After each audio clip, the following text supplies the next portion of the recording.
Soc el tècnic assessor en producció integrada de la cooperativa Fruits Secs de les Garrigues.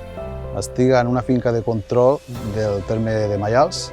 En aquesta finca controlem el nivell de vol de la mosca de l'olivera.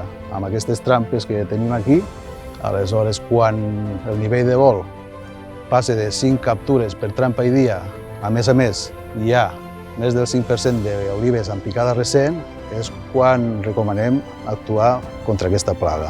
D'aquesta manera evitem tractaments innecessaris. Assessor en producció integrada perquè els productors facin un ús racional dels productes fitosanitaris.